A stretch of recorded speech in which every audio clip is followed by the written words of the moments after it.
Olá, eu me chamo Cris Manioto, sou discente do programa de pós-graduação em Ciência Animal pela Universidade Federal do Paraná e hoje eu estou aqui para apresentar o nosso relato de caso intitulado Doença ovariana cística em porquinha da Índia, Cavia porcellus. Essa afecção, ela recebe outros termos como sinônimos, como vários policísticos, cistos ovarianos ou cistos ováricos.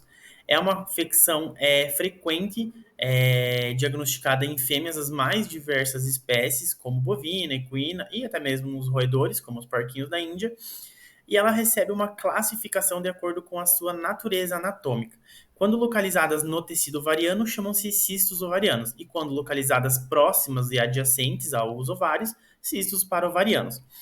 Em relação à sintomatologia clínica manifestada pelas pacientes, elas podem variar de afecções dermatológicas, endócrinas e reprodutivas, até mesmo quadros assintomáticos. Diante disso, o objetivo do nosso trabalho é relatar um caso de uma doença ovariana cística em uma porquinha da Índia.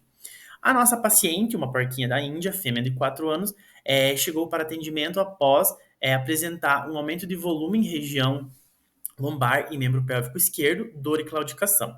Foi realizado um exame citológico dessa massa, onde sugeriu-se como diagnóstico um sarcoma, que é uma neoplasia maligna, e depois, em outros exames, foram detectadas potenciais metástases cavitárias. Diante do curso clínico da doença, dos achados complementares e do prognóstico, optou-se pela eutanásia da paciente, a qual foi submetida à avaliação anatomopatológica.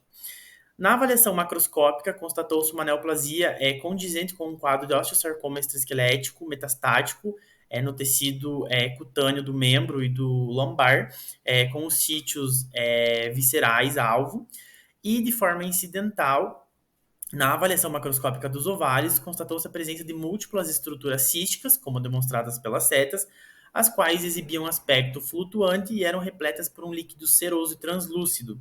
Essas lesões císticas elas variavam de 0,2 a 2,2 centímetros. Esse material foi coletado e acondicionado em formal e posteriormente submetido ao processo histopatológico rotineiro, onde, por meio do auxílio da coloração de hematoxilina eosina, foi constatada a presença de múltiplas estruturas císticas entremeadas ao tecido ovariano. O tecido ovariano está sendo ilustrado pela setinha, a gente consegue ver o parênquima dele, e os asteriscos correspondem às dilatações císticas no parênquima dele. E é possível observar que elas apresentam dimensões variadas. Diante disso, foi sugerido o diagnóstico de cistos ovarianos, ou doença ovariana cística. Essa condição é uma afecção reprodutiva recorrente na medicina veterinária, tanto na parte clínica quanto na parte diagnóstica.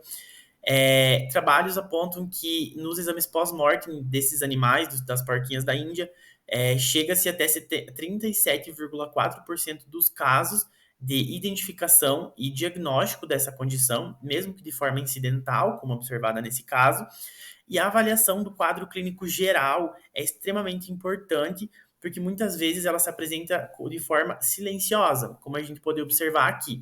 Em alguns casos, também as pacientes podem demonstrar sintomatologia clínica reprodutiva, e até mesmo, às vezes, durante a palpação, é possível fazer a delimitação dessas massas abdominais, né, desses cistos. Então, exames complementares são de extrema importância, assim como o histórico clínico. Em relação ao diagnóstico, ele é extremamente importante.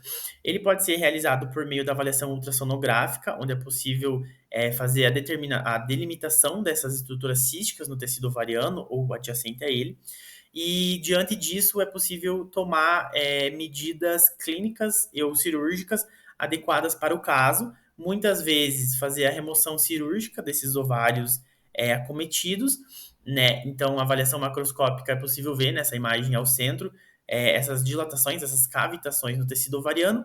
E, por fim, o diagnóstico histopatológico, onde a gente consegue determinar qual a localização exata dessas dilatações císticas que diagnosticam o quadro e caracterizam ele em ovários císticos ou parovarianos, cistos parovarianos. Como conclusão do nosso trabalho, ressalta-se a importância do exame anatomopatológico no diagnóstico dessas enfermidades reprodutivas, especialmente as doenças silenciosas, como nesse caso foi relatado, e nos outros quadros de doenças ovarianas císticas. Agradeço pela atenção, deixo meu e-mail para contato, muito obrigado.